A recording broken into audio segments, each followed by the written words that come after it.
masyarakatnya. Jangan takut melaporkan pelaku-pelaku penempatan non prosedural ke polsek atau kemana gitu, dia curiga, silakan. Masyarakat Bali pada umumnya itu pintar-pintar banget. Ada yang bisa bikin ini, ada yang bisa bikin itu. Karena kendala lah mereka membuat mereka males. Karena apa? Satu permodalan itu yang pertama. Iya, modal. Jadi konsep energi bersih yang paling baik adalah yang sesuai dengan sumber daya alam yang dimiliki oleh negara tersebut. Jadi dalam hal ini karena Indonesia ini negara kepulauan, maka konsepnya bukan lagi konsep interkoneksi. Kalau pulau-pulau yang besar mungkin bisa ya Sumatera, Jawa. Tapi begitu kita bicara Indonesia Timur, maka itu harus menggunakan kearifan lokal. Simak pembahasan topik yang menjadi isu terkini dalam dialog Hai Bali Kengken jam 9 hingga jam 10 pagi di Pro 1 RRI Singaraja, siaran kanal informasi dan inspirasi. 97,9 FM, 101,2 FM dan AM 1080 kHz Pro 1 RRI Singaraja, kanal informasi dan inspirasi. Pendengar dialog interaktif Hai Bali Kengken pagi ini, kami akan sharing seputar topik antisipasi bencana memasuki musim pancaroba ya. Dan telah hadir narasumber di studio PLT Kabid Pencegahan dan Kesiapsiagaan BPBD Kabupaten Buleleng, Bapak I Gusti Bagus Roni Aryane SH.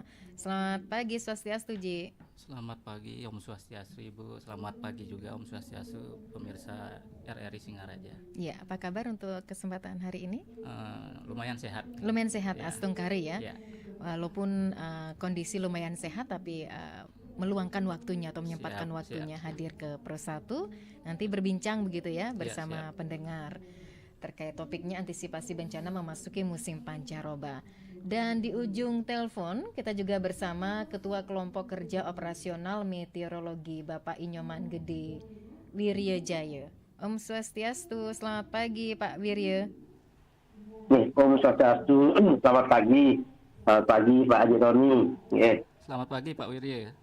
Iya, apa kabar Pak Wirya? Iya, becik. Iya. Semua nggih. Nggih, bagaimana cuaca di wilayah Pak Wirya saat ini? Ya, kalau saat ini mesin ini berawan ya. Kita selalu prediksi. Ya, nggih. Nggih, yang pastinya sudah meluangkan waktunya nanti sharing ya Pak Wirya ya bersama pendengar Pro 1 terkait topiknya antisipasi bencana memasuki musim pancaroba. Saat memasuki musim pancaroba biasanya diikuti juga oleh cuaca ekstrim ya Pak Wirya ya. Iya. Cuaca ekstrim ini adalah kejadian cuaca yang bisa dikatakan tidak normal Pak Wirya, yang bisa menimbulkan kerugian begitu ya, terutama keselamatan jiwa dan harta. Ya. Di tahun 2024 ini bisa dikatakan Bali sudah memasuki musim peralihan ke musim penghujan begitu ya. Jadi ekstrim Pak bisa dikatakan cuacanya. Jadi seperti ini ya. Jadi kalau kita lihat ya kondisi bencana di Indonesia khususnya Bali itu kan kita lihat sepanjang tahun itu kan ada terus itu. Kalau musim hujan tentunya ada banjir, longsor dan kawan-kawannya kan seperti itu. Kalau musim kemarau tentu nanti kekeringan, kebakaran dan lahan dan lain sebagainya. Sedangkan saat peralihan musim baik dari musim hujan kemarau maupun sebaliknya dari kemarau ke musim hujan, nanti ini ada juga potensi bencananya, mana atmosfer kita ini kan belum stabil. Ada puting beliung, ada hujan es, ada petir. Nah ini berpotensi seperti itu. Nah kalau kondisi normal, ini musim hujan ini kan biasanya kita lihat ya kan Desember, Januari, Februari. Kemudian Maret, April, Mei ini transisi dia peralihan musim. Kemudian Januari, Februari, Juni, Juli, Agustus ini musim kemarau. Kemudian September, Oktober, November ini peralihan lagi ke musim penghujan. Kan seperti itu, normal seperti itu.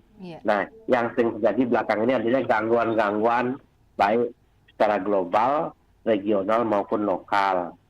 Nah, contohnya kemarin kita dari awal sudah memprediksi adanya fenomena El Nino seperti itu yang berdampak pada berkurangnya curah hujan dari kondisi normalnya, ya, menyebabkan musim hujan kita itu mundur ya, bergeser ya. Mundur ada yang 10 hari sampai dengan 50 hari dari kondisi normalnya gitu.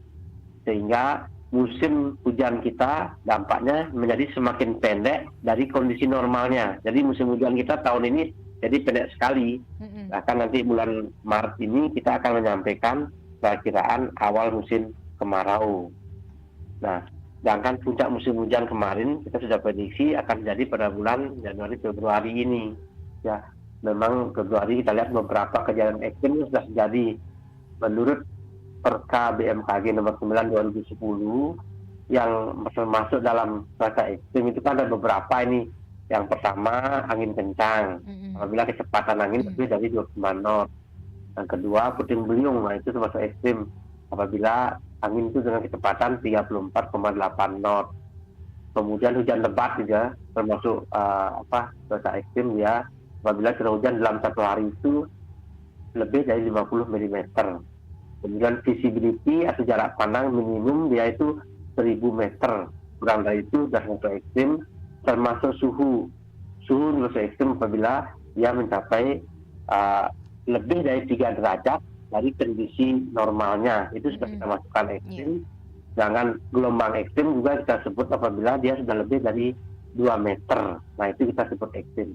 Ya sementara itu dulu ya. Iya, yang pastinya selama periode pancaroba ini apa yang perlu masyarakat lakukan atau waspadai begitu Pak?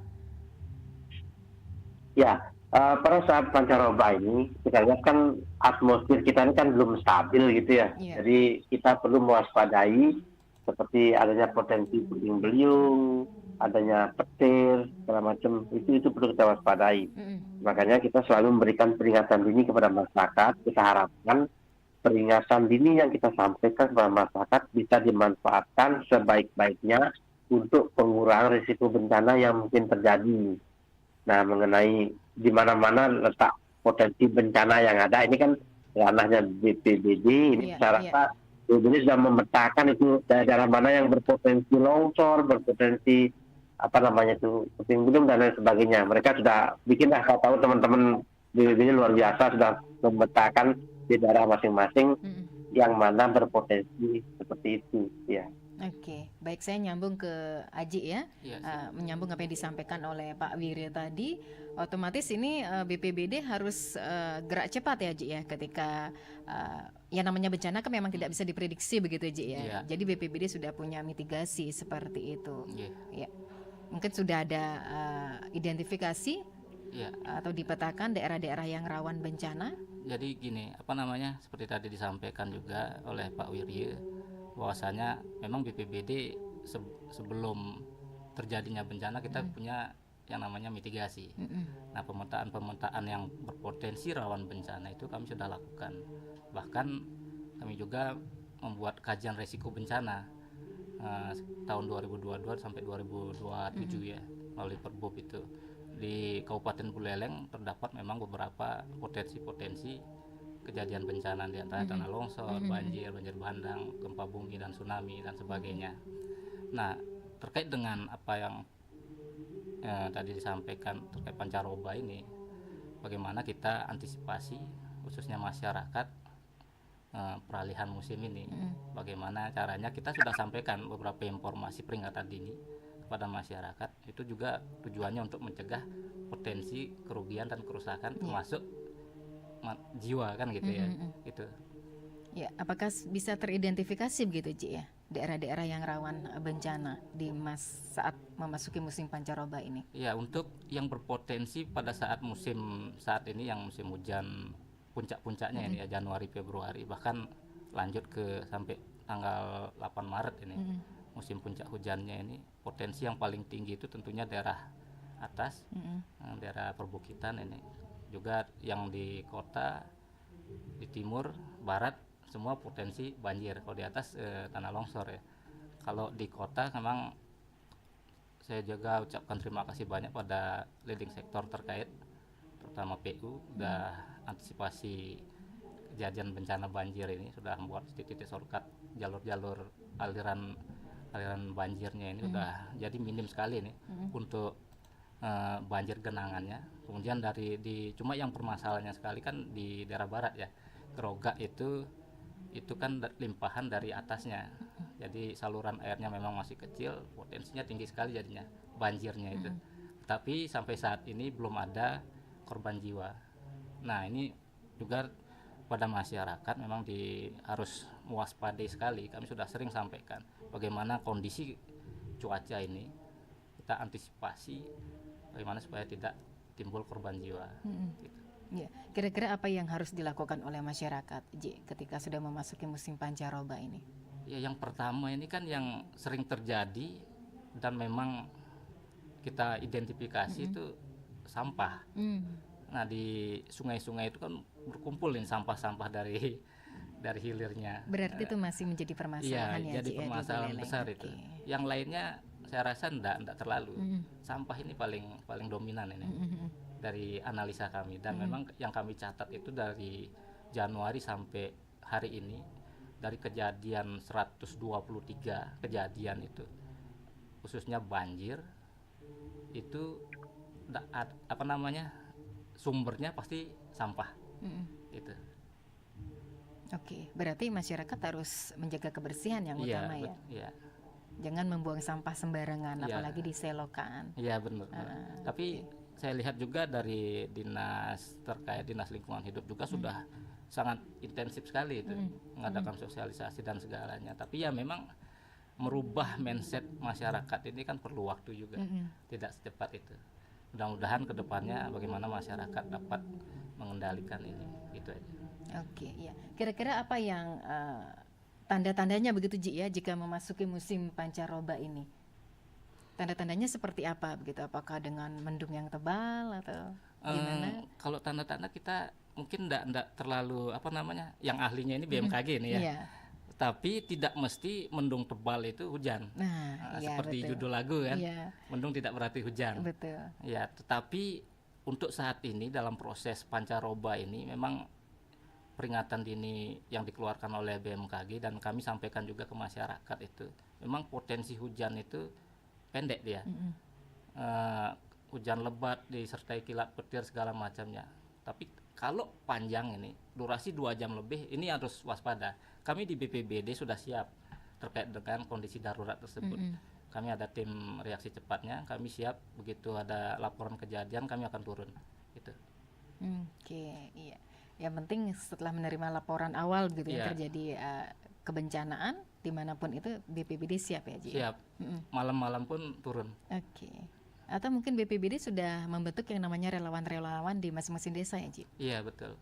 Kami memang membentuk beberapa relawan. Di samping itu selain relawan juga mengoptimalkan peran-peran yang forum pengurangan risiko bencana. Kami juga optimalkan yang dari lintas sektor, misalnya dari PMI ada relawan-relawannya, dari Damkar juga ada, Destana, Desa Tangguh Bencana, kami juga optimalkan semua. Jadi pada saat terjadi bencana yang seperti yang saat ini terjadi, memang kami tidak semua pelaksanaan penanggulangan bencana itu bisa ditanggulangi BPBD. Ada beberapa yang memang ditanggulangi oleh masyarakat. Misalnya yang memang jaraknya agak jauh, itu masyarakat memang partisipasinya udah tinggi sekarang untuk penanggulangannya. Beda sama yang dulu menunggu kami di BPBD, sekarang kami melaksanakan kontak person saja udah bisa dibantu penanganannya. Dari TNI Polri juga turun tangan. Gitu. Oke, berkolaborasi dengan pihak terkait Iya, lainnya betul begitu sekali. ya. Ini kan sudah memasuki musim pancaroba kan, Ji ya. Iya. Apakah BPBD itu gencar melakukan sosialisasi ataupun edukasi begitu, Ji? Iya, betul. Kami rutin melaksanakan sosialisasi, edukasi dan mitigasi bencana kepada masyarakat, khususnya daerah yang berpotensi tinggi terhadap kerawanan. Iya. Memang kami tidak semua desa bisa sasar dalam kurun waktu tertentu, tetapi kami prioritaskan kepada wilayah-wilayah atau daerah-daerah yang potensinya sangat tinggi. Ya. Oke, itu memang intens ya, Ji, Intens. edukasinya. Iya, itu merupakan di kami di BPBD standar pelayanan minimal urusan kebencanaan itu masuk dalam prioritas kerja, jadi memang harus dilakukan. Gitu. Oke, iya. Bagaimana respon dari masyarakat ketika diberikan edukasi ataupun sosialisasi seperti itu? Responnya memang bagus sekali, terutama kan pemahaman terhadap risiko bencana, mitigasi bencana itu sendiri dari yang belum paham jadi paham. Dan memang kami rutin bukan hanya mitigasi terkait dengan kejadian longsor atau banjir, kami juga lakukan sosialisasi risiko-risiko bencana lainnya, termasuk cuaca ekstrim juga, gempa bumi, tsunami, yang lainnya sesuai dengan kajian risiko bencana kami. Gitu. Oke, ya. Dan masih ditemukan juga kembali ke sampah ya Ji ya. Ini di Buleleng sendiri bagaimana ya kira-kira bisa membangkitkan kesadaran dari masyarakat itu untuk memerangi sampah supaya tidak menyebabkan banjir begitu di beberapa, terutama di kota juga masih ada banjir gitu Ji ya. Kalau durasi hujan bisa dikatakan 3-4 jam. Ya kemarin aja di kota banjir ya, cuma durasi volume sampahnya sedikit masih, nggak kayak dulu kan. Cuma yang banyak itu kan yang di kemarin di barat itu di sungainya malah numpuk bekas sampah. Berarti buangnya ke sungai gitu ya Ji ya? Kemungkinan, bukan berarti nuduh kan. Kemungkinan. Soalnya kan di situ ada juga kayu-kayu, batang-batang itu kan yang dihanyutkan di sungai.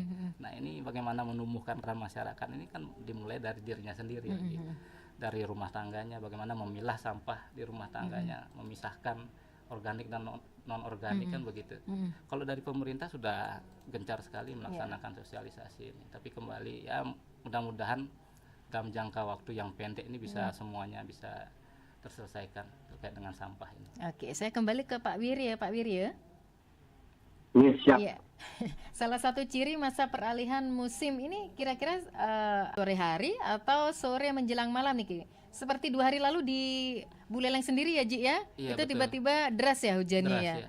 Itu dini hari begitu Pak Wirya. Ini bagaimana salah satu ciri masa peralihan musim ini yang bisa dikatakan masyarakat lah juga perlu berhati-hati begitu ya Ji ya? Gimana Pak Wirya? Jadi satu ciri peralihan musim ya, yang jelas itu curah hujannya mulai menurun, gitu, seperti itu. Yang kedua, sifatnya sporadis ya, tidak menyeluruh semua, di beberapa tempat sporadis seperti itu. Kemudian lokal, kemudian kadang-kadang hujan disertai dengan kilat petir maupun angin kencang. Nah, bisa jadi puting-puting juga.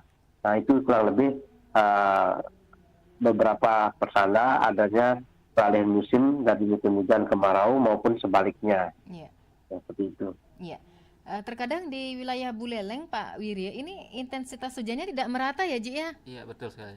Ini penyebabnya kira-kira apa Pak? Ya, kalau kita lihat dari yang mempengaruhi hujan itu kan ada beberapa faktor ya. Yang pertama ada faktor global, yang kedua ada faktor regional, tiga faktor lokal. Nah, saya coba jelaskan satu ya. Yang termasuk faktor global antara lain adanya fenomena El Nino, La Nina gitu. Kalau yang sekarang sedang berlangsung ada El Nino. Dia itu pada level moderat saat ini.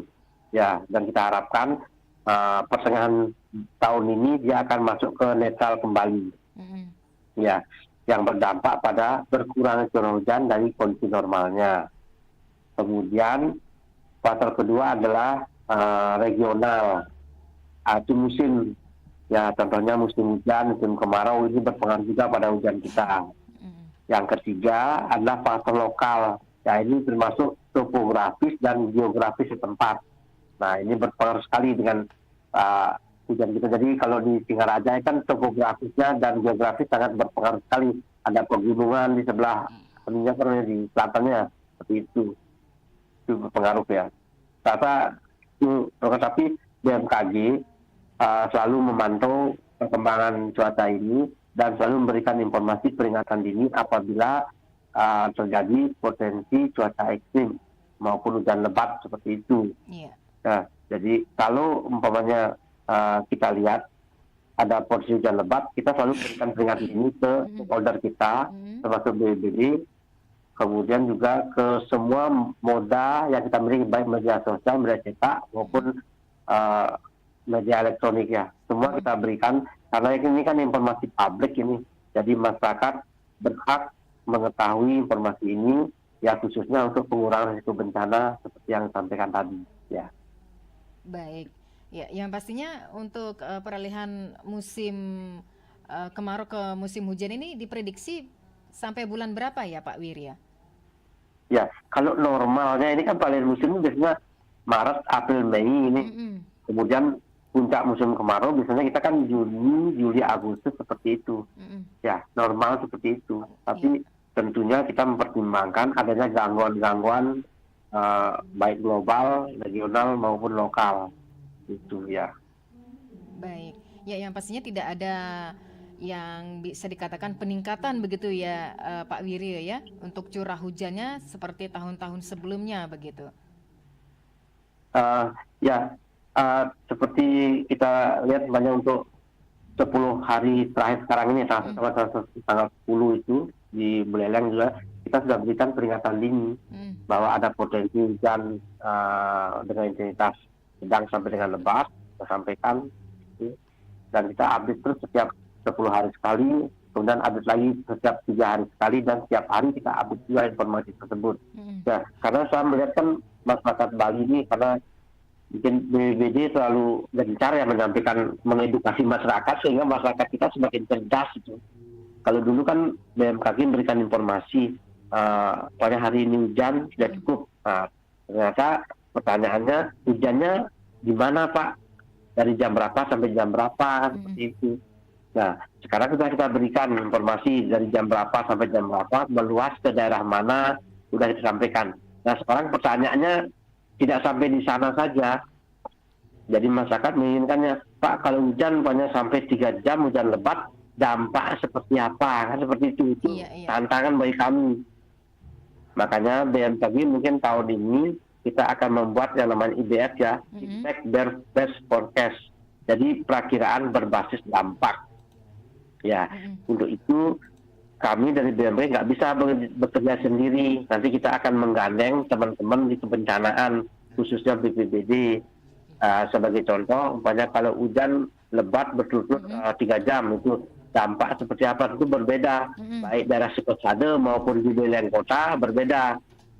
Kalau di Sukosade bisa jadi adanya longsor, kalau di Buleleng kota bisa jadi genangan air maupun banjir dampaknya. Nanti kita bicarakan dengan teman-teman BPBD sebelum kita mengeluarkan impact based forecast. Jadi perakiraan berbasis dampak itu rencana kami ke depannya. Ya. Baik. Ya, di tengah kebersamaan kita juga hadir ya Pak Wiryo ya, Kalaksa BPBD Kabupaten Buleleng, Bapak Putu Aryadi Pribadi. Wah, luar biasa Pak Kalaksa sudah meluangkan waktunya hadir ke studio Persatu. Nggih, siap Bayu ampureun iki tadi dipanggil Pak Sekda. Pak Mang Wiryo, selamat. Ya, Pak Kalak. Siap, ampureun selamat Pak, ada tugas tadi. Nggih. Iya, Pak Kalak siap. Iya. Pak Aryadi bagaimana, sehat? Wah, asugara sehat Bayu. Siap. Luar biasa ya. Memang totalitas ya Pak Kalaksa ya. Setelah rapat dengan Pak Sekda, sharing juga bersama pendengar Persatu. Karena ini penting ya Pak Kalaksa ya, diketahui dan didengarkan oleh pendengar Persatu dalam dialog interaktif Hai Bali Kenken seputar antisipasi bencana memasuki musim pancaroba. Tadi juga sudah disampaikan oleh Pak Wiryo dan juga Haji Roni begitu ya, terkait topik pagi ini. Ya Pak Kalaksa, monggo untuk dilengkapi begitu, karena kita sudah memasuki yang namanya musim pancaroba. Jadi diikut sertakan atau diartikan juga ke cuaca ekstrim ya Pak Kalaksa ya. Ini kira-kira penekanan-penekanan seperti apa Pak Kalaksa? Terima kasih Mbak Ayu, dan selamat pagi kepada seluruh pendengar Radio Republik Indonesia Singaraja dimanapun berada. Selamat pagi juga kepada Pak Nyoman Wiri, narasumber dari BMKG Denpasar. Seperti kita ketahui sesuai dengan rilis dari BMKG ya, bahwa di Maret ini kan kita memasuki peralihan musim ya, yang biasa disebut dengan pancaroba, itu dari musim hujan ke musim kemarau ya. Sementara itu mungkin di sekitaran bulan Juni Juli ini sudah kemarau kita di wilayah Bali secara umum maupun juga Buleleng khususnya. Nah, di musim pancaroba inilah mungkin ada beberapa potensi bencana, mungkin seperti cuaca ekstrim yang menimbulkan pohon tumbang, atau juga ada petir, atau juga mungkin hujan deras yang tiba-tiba seperti itu kan bisa menyebabkan longsor atau banjir.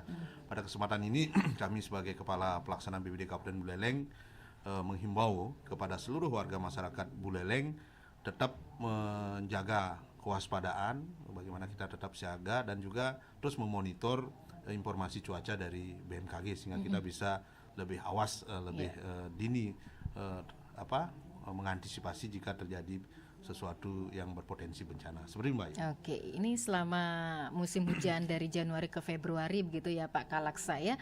Menurut pengamatan Bapak seputaran kota Singaraja apakah masih terjadi banjir begitu?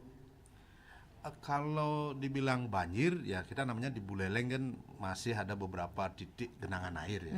Artinya saat hujan airnya menggenang mungkin karena ya selokannya tersumbat sampah atau juga karena hujannya curahnya tinggi, volume drainasenya yang lebih kecil sehingga meluap di jalan. Tetapi setelah hujannya reda ya sekitar 1-2 jam surut, air ini surut. Dan juga rekan-rekan kita dari Dinas PUTR kan sangat sigap sekali apabila terjadi genangan air atau airnya meluap, pasukan dari Dinas PUTR ini langsung di lapangan hujan-hujanan untuk membersihkan sampah yang menyumbat selokan, termasuk kita juga di BPBD mengkoordinasikan, termasuk petugas kita juga turun untuk membantu membersihkan selokan atau juga memberikan informasi kepada masyarakat bahwa ada titik-titik banjir yang berpotensi kalau memang masyarakat mau ada aktivitas untuk jangan melewati jalan tersebut seperti itu. Oke, kira-kira apa yang menjadi penyebab ya Pak ya kok masih saja terjadi banjir di seputaran kota? Ya sesuai pengamatan kita kan banjir yang kita amati terjadi itu kan penyebabnya karena sampah. Nah ini pada kesempatan ini kita juga himbau kepada masyarakat, ayolah kita menangani sampah dengan berbasis sumber. Artinya mari kita tanggung jawabkan sampah yang kita hasilkan dengan kinerja kita sendiri, yaitu harus dipilah, setelah itu yang mempunyai nilai ekonomi ditabung di bank sampah, yang tidak ada ekonominya ya di petugas sampah kawasan itu sehingga bisa diproses. Sampah yang jangan dibuang di selokan atau jangan dibuang pada tempat-tempat yang tidak seharusnya untuk menaruh sampah, kan seperti itu. Oke, baik. Kita juga menantikan atensi pendengar ya, Pak Kalaksa dan juga Aji Roni serta Pak Wirya. Kita menantikan atensi pendengar ya Bapak ya di 24644 atau bisa ke WA Pro 1 di 081139999790. Topik dialog pagi ini pendengar antisipasi bencana memasuki musim pancaroba. Mohon izin kepada ketiga narasumber. Kita sapa penelpon. Halo, selamat pagi. Halo. Halo. Halo RRI. Ya, bisa dicoba kembali untuk Anda yang ingin beratensi di 24644 atau bisa ke WA Pro 1 ya di 081139999790. Jikalau ada kendala sinyal dan lain sebagainya apa yang ingin Anda sampaikan, bisa melalui WA kami di 081139999790. Selamat pagi. Selamat pagi, Om Swastiastu. Om Semoga Swastiastu. RRI tetap jaya di udara. Selamat pagi, Mbak Sundari. Iya, selamat pagi Pak Anggas. Selamat pagi Bapak narasumber. Siap Pak Anggas, selamat pagi. Selamat Hari Raya nih. Selamat Hari Galungan Kuningan, Nyepi. Semua sukses selalu menangani sampah. Begini nih ya, yang saya pantau di sini di lapangan ya. Jadi kita kan bersama-sama mestinya masyarakat dengan pemerintah. Terkadang pemahaman masyarakat, terutama yang di desa itu, baik di kota juga ya. Jadi dititik beratkan soal sampah itu tugas pemerintah. Jadi organ pemerintah sangat-sangat itu. Itu kadang-kadang pola pikirnya ya. Mohon maaf sekali ya, mungkin saya yang sering 75% di lapangan seperti itu. Saya karena pantau soalnya kan, karena saya saking pedulinya dan dengan pemerintah dan saya juga seorang aktivis lingkungan kan harus bisalah satu memberikan contoh gitu. Nah itu yang pertama. Yang kedua, adat juga di sini perannya harus greget tuh. Jangan hanya simbol saja. Mohon maaf sekali ini.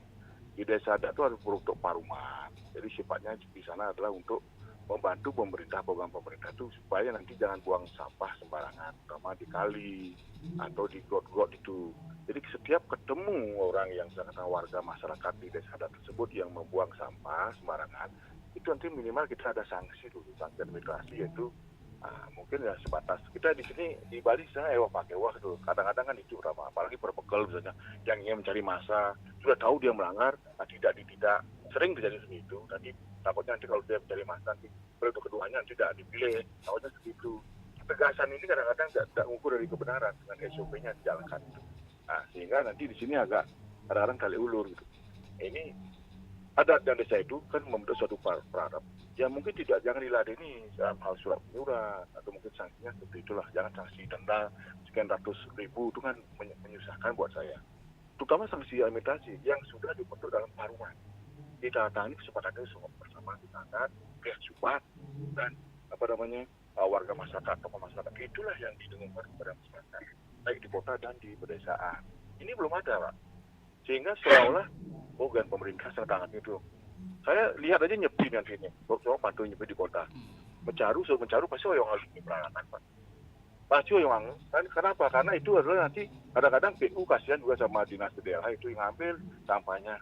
Itu jarang sekali ada dari adat setempat yang mengkoordinasikan kepada lembaganya atau mungkin warganya untuk habis mencaru, ada hati cepat tuh Pak, mencaru setelah 2 jam kita boleh ambil itu. Orang kecelur Pak. Itu nanti kalau ada kelapa yang di sana kan itu menyebabkan juga kecelakaan bagi pemakai jalan. Itu yang kedua. Yang ketiga, terakhir Pak, ini kan banyak sekali juga di kota, kenapa macet? Itu tersumbat got-gotnya itu karena akar-akar pohon itu yang sudah pernah menyumbat masuk ke jalur got, dalam got itu, sehingga sampah itu tidak lancar jalan.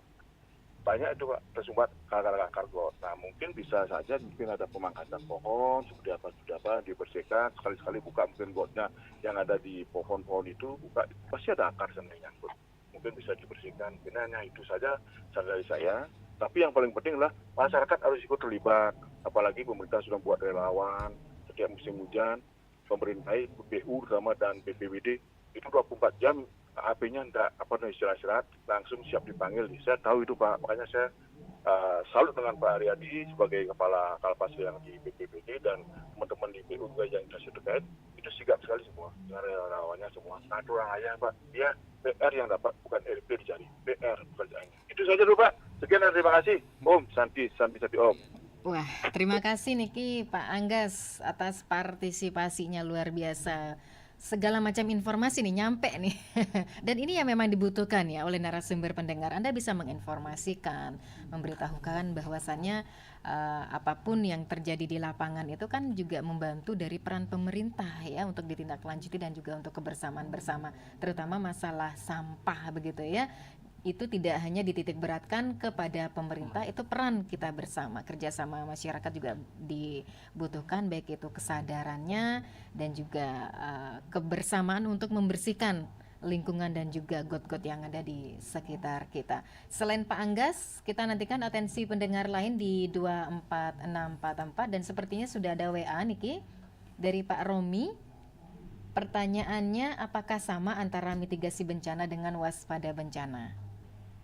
Pengalamannya Pak Romi, bencana alam terjadi di Buleleng, biasanya bulan Januari hingga Maret. Apa komentar narsum terkait hal itu?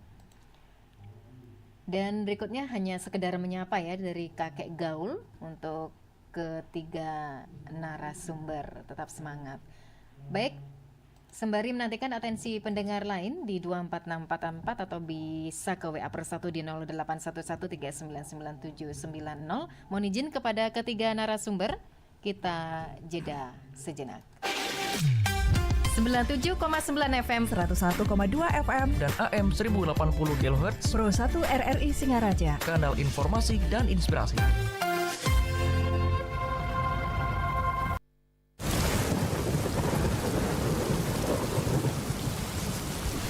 Bencana banjir bisa terjadi setiap saat. Beberapa hal yang patut diwaspadai ketika banjir, antara lain sengatan listrik. Ketika banjir, waspadalah dengan bahaya listrik akibat terkelupasnya kabel atau putusnya kabel serta akibat rubuhnya tiang listrik.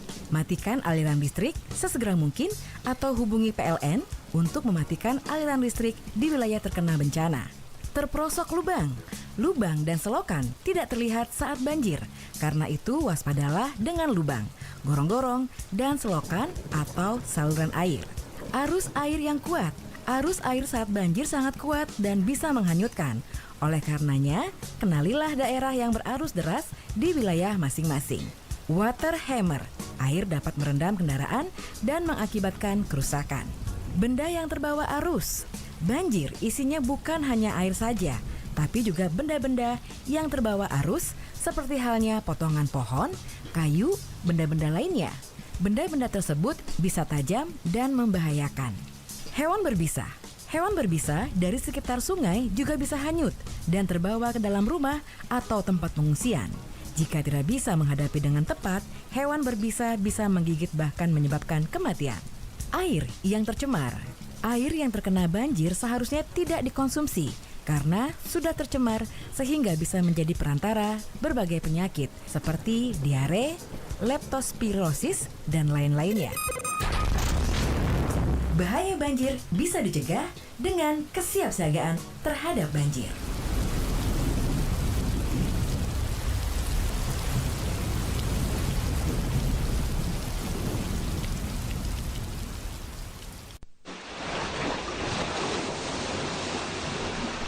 Kapal Pinisi merupakan kapal tradisional yang berasal dari suku Bugis Makassar, Sulawesi Selatan, sudah ditetapkan sebagai warisan budaya tak benda UNESCO pada 7 Desember 2017.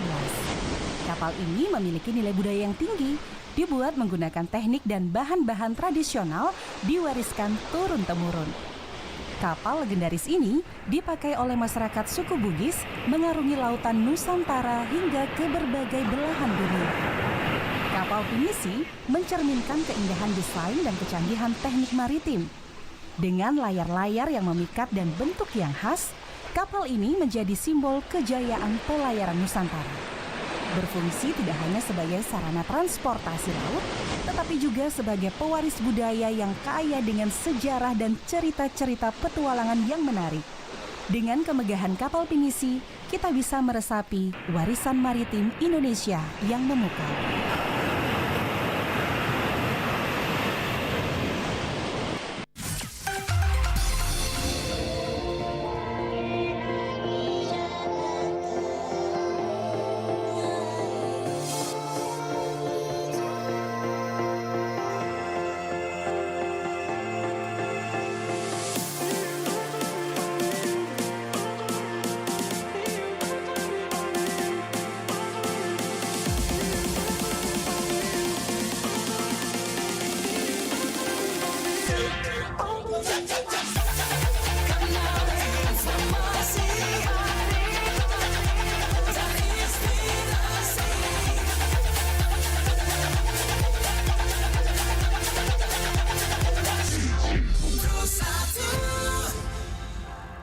Iya, pendengar, kita masih dalam dialog interaktif Hai Bali Ken Ken seputar topik antisipasi bencana memasuki musim pancaroba bersama Kalaksa BPBD Kabupaten Buleleng Bapak Putu Aryadi Pribadi SST PMAP, PLT Kabid Pencegahan dan Kesiapsiagaan BPBD Kabupaten Buleleng Bapak Igusti Bagus Roni Aryana SH dan Ketua Kelompok Kerja Operasional Meteorologi Bapak Inyoman Gede Wirya Jaya.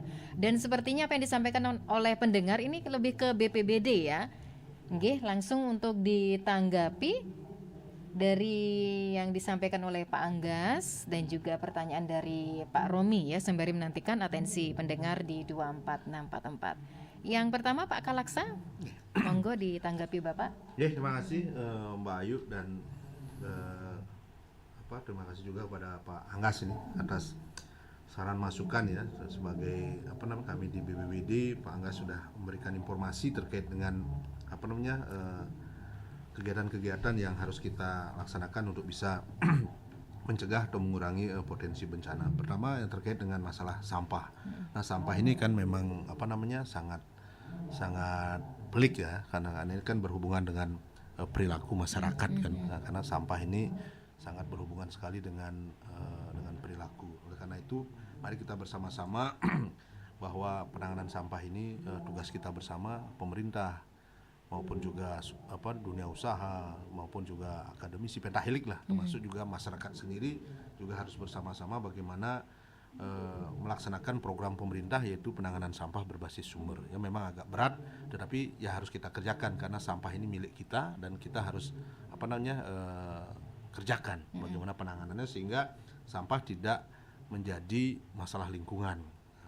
Seperti itu. Jadi kita laksanakan nanti terkait dengan sosialisasi, edukasi maupun juga pelatihan-pelatihan dengan penanganan sampah ini. Mungkin nanti rekan dari Dinas Lingkungan Hidup lebih teknis nanti untuk memberikan edukasi. Terus yang kedua, peran dari adat juga. Nah, tadi saya pentahelik termasuk juga desa dinas, desa adat ini memang kita harus berkolaborasi dalam penanganan sampah. Seperti adat juga sudah banyak diberikan bantuan, termasuk juga adat sudah sangat bersinergi mungkin memanfaatkan aset-aset yang dimiliki oleh desa adat sebagai tempat untuk mengelola sampah, untuk mungkin membangun TPS 3R atau sebagai tempat untuk menaruh tempat penampungan sampah LHC di kawasan. Nah, ini memang harus berkolaborasi dan memang yang harus kita tingkatkanlah bagaimana penerapan pelaksanaan dari peraturan. Apa itu kalau di adat namanya awig, atau kalau di desa namanya peraturan desa, atau di kabupaten kan adanya peraturan daerah yang mengatur terkait dengan sanksi bagi masyarakat yang memang lalai atau sengaja membuang sampah tidak pada tempatnya. Nah, seperti ini memang harus kita komitmen. Artinya yang melanggar kita berikan sanksi, yang sudah mematuhi ketentuan ya memang selayaknya diberikan penghargaan atau reward, sehingga ada suatu memotivasi kepada masyarakat untuk merubah perilaku. Terus yang selanjutnya terkait dengan di kota ya, memang di kota kalau hujan memang terjadi beberapa genangan air, kalau tidak dibilang banjir kan gitu. Banjir kan kalau definisi saya di bencana kan minimal beberapa hari airnya tergenang kan gitu. Tidak. Nah, kalau di Buleleng atau khususnya di kota ini kan biasanya hujan meluap, setelah itu petugas membersihkan, airnya sudah surut. Nah, ini kan penanganan daruratnya, tetapi untuk pencegahannya ini harus kita memang berkolaborasi mungkin dari mitigasinya ya, mungkin mitigasi fisiknya, apa itu dari drainasenya itu sudah banyak sampahnya atau banyak sedimennya yang memang harus dibersihkan. Ini teman kita yang teknis nanti di Dinas PU. Nah, kebetulan di jalan ini kan kewenangannya terbagi juga. Ada jalan nasional, balai jalan yang punya, ada jalan kabupaten yang punya kewenangannya, atau jalan provinsi, PU provinsi yang mempunyai kewenangan untuk melaksanakan mitigasi fisiknya seperti itu. Termasuk juga pohon di kota ini kan memang dilema ya. Di satu sisi kalau di jalan itu seharusnya memang tidak ada pohon sehingga tidak mengganggu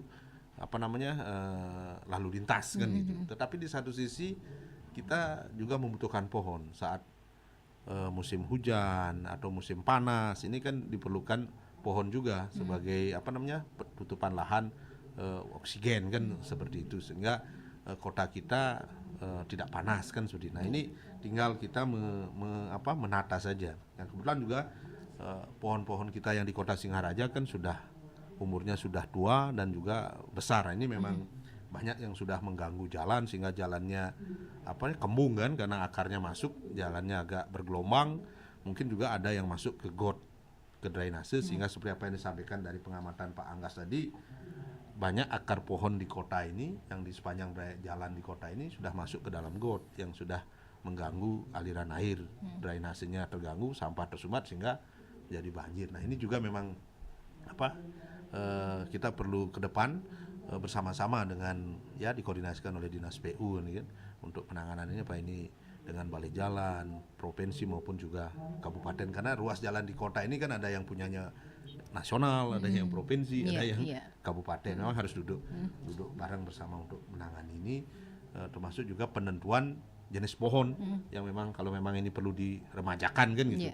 Apa jenis pohon yang cocok ditanam di sepanjang jalan sehingga satu membuat kota kita indah, dan yang kedua juga berfungsi sebagai peneduh sehingga kota kita hijau dan tidak panas di saat musim kemarau. Tapi di saat musim hujan juga tidak menakutkan, ini pohon ini kan dilema juga karena pohonnya besar dan kekuatan pohonnya tidak kuat di saat musim hujan, menjadi sesuatu yang sangat menakutkan, berpotensi menimbulkan bencana. Seperti itu kemarin, seperti yang dibicarakan ya tanggal 25 kemarin itu kan ada pohon tumbang menimpa pembawa kendaraan roda 4 kan itu. Untung selamat, tidak terjadi korban. Terus yang saya dari Pak Romi ya, Pak Romi melalui WA ya, melalui WA tadi menanyakan apa sih perbedaan mitigasi dengan waspada Waspada bencana. bencana. Nah, dapat kami sampaikan bahwa kalau kita ngomongin mitigasi bencana itulah upaya-upaya kita mengurangi risiko bencana apabila terjadi bencana. Salah satunya adalah mitigasi fisik yang sudah saya sampaikan tadi. Mitigasi fisik adalah bagaimana kita secara fisik kita tata supaya tidak menimbulkan suatu bencana. Seperti contoh bencana banjir gitu kan. Nah, ini bisa kita lihat sungainya, mitigasi fisiknya bagaimana sungainya, alur sungainya, atau juga di drainasenya bagaimana drainasenya apa sudah lancar saluran airnya, apa seperti tadi akar pohon apa tidak menghambat aliran sungai. Nah, itu salah satu contoh mitigasi fisik. Sedangkan mitigasi non fisiknya atau non strukturalnya itu perlu adanya suatu sosialisasi, pemberian edukasi kepada masyarakat sehingga masyarakat itu paham terkait dengan potensi atau risiko bencana yang terjadi. Seperti contoh tadi kalau kita ngomongin banjir dari segi mitigasi non strukturalnya, bagaimana kita memberikan edukasi kepada masyarakat supaya masyarakat itu tidak membuang sampah di selokan atau tidak membuang sampah di sungai, atau juga ada upaya-upaya yang lain untuk bisa mencegah. Nah, ini peran dari masyarakat. Sedangkan untuk waspada bencana, nah terkait dengan waspada bencana ini kan upaya dari masyarakat mempunyai suatu peringatan dini lah. Bagi peringatan dini apabila terjadi potensi bencana lebih awal kita ada peringatan dini sehingga kita tidak sampai mengalami risiko bencana. Seperti contoh saat musim hujan seperti saat ini bulan Januari sampai Maret kan di Buleleng berpotensi bencana, terutama bencana hidrometeorologi basah. Nah, waspada bencananya adalah bagaimana kita terus memonitor informasi cuaca dari BMKG. Nah, sehingga kita bisa lebih awal mengetahui informasi potensi bencana. Kalau sudah bencananya BMKG menyampaikan rilis hari ini hujan lebat, ya kalau memang kita tidak terlalu mendesak, ya jangan bepergian ke luar dulu ya. Kita tunggu supaya cuaca lebih cerah baru kita keluar.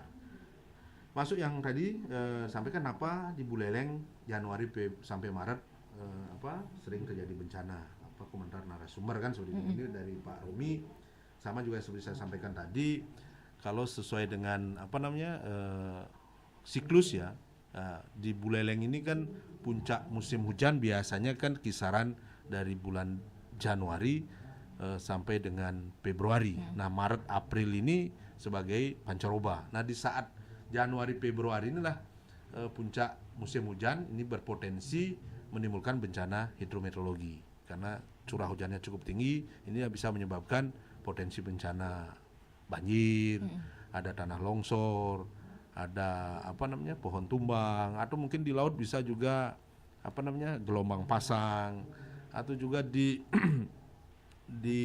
daerah tertentu bisa terjadi banjir bandang kan seperti itu. Nah, tetapi kita tidak perlu takut ya kan, kita tidak perlu takut karena itu merupakan siklus ya. Di bulan Januari itu merupakan musim hujan. Di satu sisi kita memang membutuhkan hujan bagi para petani untuk bisa menanam kan itu. Tapi di satu sisi apabila curah hujannya cukup tinggi, nah ini berpotensi bencana. Nah, ini harus kita beradaptasi bagaimana kita memberikan informasi kepada masyarakat terkait dengan potensi bencana hidrometeorologi sehingga masyarakat tidak sampai terjadi korban jiwa dengan ini melalui mitigasi risiko bencananya kita terus tingkatkan. Dan apabila terjadi memang kejadian banjir bandang atau banjir yang menimbulkan risiko, kami di BWD mengkoordinasikan dengan stakeholder lain untuk penanganan kedaruratannya, baik itu secara fisik maupun non fisiknya. Seperti contoh kalau memerlukan pengungsian atau memerlukan logistik, atau nanti kalau memang membutuhkan penanganan secara fisiknya, ya kita koordinasikan dengan rekan-rekan kita di Dinas PU karena penanganan bencana ini kan pentahelik, tidak hanya di pemerintah saja.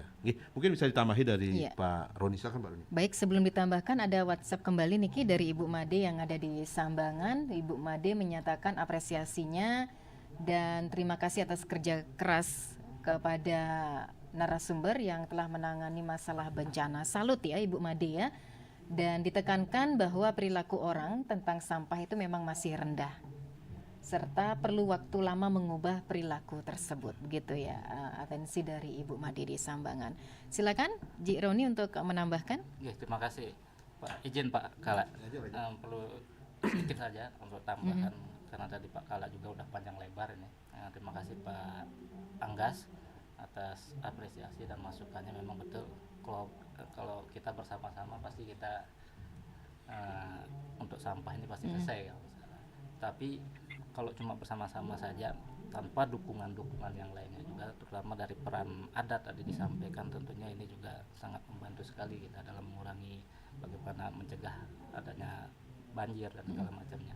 Kemudian terkait dengan mitigasi dan waspada ini, kalau saya sampaikan bahwasanya mitigasi itu lebih pada pengurangan risiko bencananya, mengurangi upaya-upaya atau korban jiwa, baik material non material. Sedangkan waspada itu kepada peningkatan kapasitas diri kita, bagaimana begitu ada peringatan dini dari pihak terkait atau BMKG, BPBD, itu kita bisa melakukan antisipasi dini begitu. Terkait dengan kemudian yang bencana ini, yang puncaknya biasanya yang tadi sampaikan Januari sampai Maret ini, memang kalau pada saat musim hujan ini memang Januari sampai Maretnya akan terjadi potensi bencana. Tetapi bukan hanya bulan Januari dan sampai Maret aja yang bencananya terjadi. Di bulan-bulan normal pun dalam sepanjang 1 tahun ini semuanya ada terjadi bencana.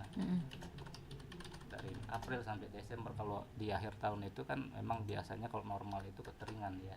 Kalau pertengahan ada saja biasanya memang ada cuaca, misalnya angin kencang, puting beliung segala macam, itu mengakibatkan pohon tumbang. Itu memang setiap bulan terjadi.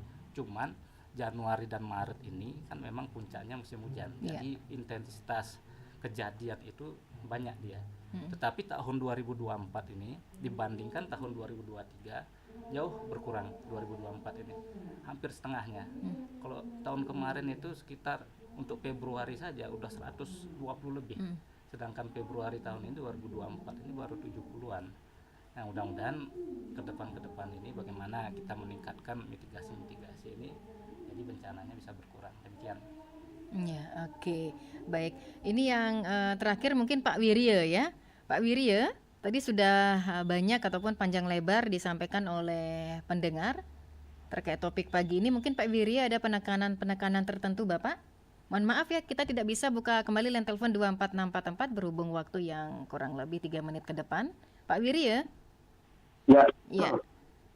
Pak Wirya mungkin punya komentar apa yang disampaikan oleh beberapa pendengar tadi Bapak? Ya, saya melihat secara umum aja.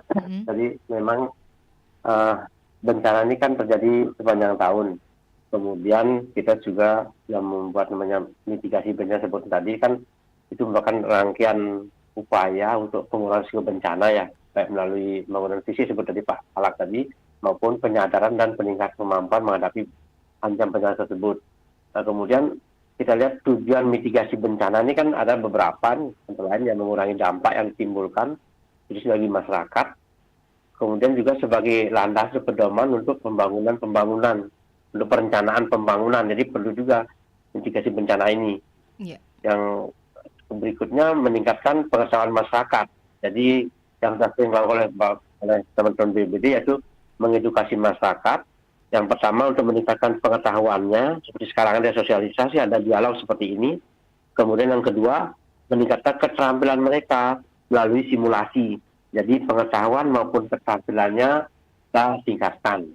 Nah, yang terakhir ini, pada kesempatan yang baik ini ya, mungkin kami dari BMKG yang mengimbau masyarakat.